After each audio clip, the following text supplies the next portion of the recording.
if she copyrighted her book of poetry, then what is it that she's claiming? Because she's not saying Swift took her poem, and she doesn't get to say that she has exclusive copyright to the word lover. All right, so Taylor Swift sued over her Lover book design.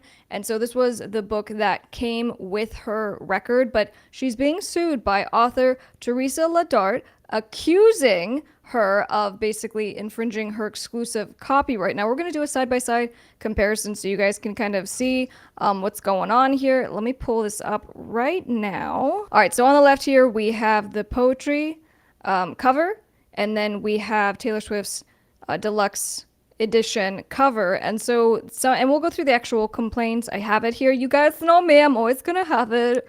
So we'll go through the actual complaint.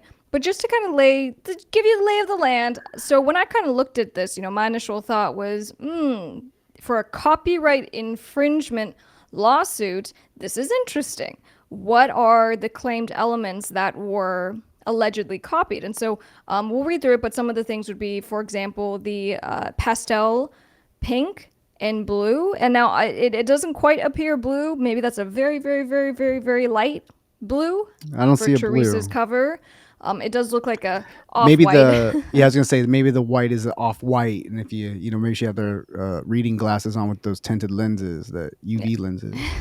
Well, and so we can also see with the pink, the word lover, and then also that this is as she described, I think it was like a looking down kind of pose. So those are the elements being claimed. So before we get into the actual complaint, initial thoughts, just based on the comparison and our general understanding of, did she copy? I hope that my first impression is I hope that there's more to her complaint than just the cover, because I don't see anything similar other than they both have a generic name for their title. Okay. Well, and then in the design, right? Because if we're talking about things like books. Titles, sometimes we're now getting into conversations about trademark, but this is not a trademark infringement lawsuit. Let's look at the complaint real quick, okay? So here's Teresa suing Taylor Swift and Taylor Swift's company. So this is an action for copyright infringement for the rights to her Lover book, which was published in 2010, okay? So... for a publication that came out in 2010, and then I believe Taylor Swift's release was in 2019. So, the attorney for the plaintiff had been contacted for a comment, because unfortunately, I think they're getting a little bit of backlash already of people just being like, and so this was the...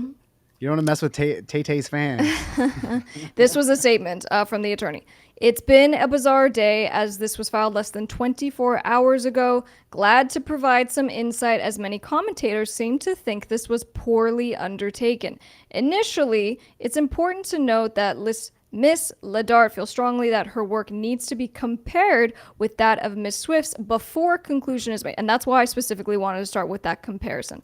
Secondly, this decision was not made more taken lightly, considering the other side is quite formidable. Lastly, this was a recent consideration, and this filing was made ostensibly to reserve the right. Okay, so when it comes to statute of limitations, there are exceptions to this rule, but the general rule is that you have 3 years to file a copyright infringement lawsuit upon discovery. So, Taylor Swift releases her album with the associated book in 2019. And so she goes, I need to preserve the claim by actually filing. Fair. Whether she has a legitimate claim is something for the court to determine. Yeah, no, I mean, just... And like I was hoping there was going to be like, yeah, she stole my lyrics or my actual poetry or whatever it was, took all my... Because I don't know. You gotta shoot your shot. That's what I always say. You see them out there, they gotta shoot their shot. Somebody came to them. The title includes pastel pinks and blues. The images and author are photographed in a downward pose, and then also she's alleging that Swift copied the book's format of a or a recollection of past years memorialized in a combination of written and pictorial components. But guys, I mean, the way copyright law works.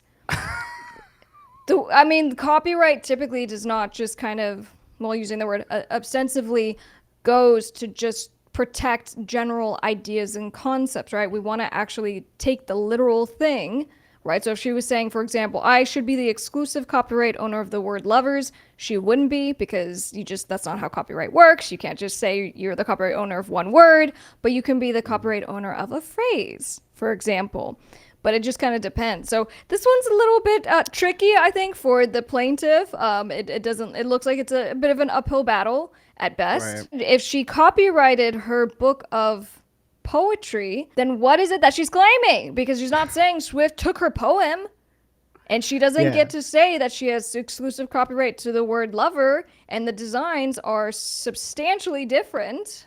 I think Taylor's going to be okay. My opinion is Taylor will be just fine, but we shall see and follow this.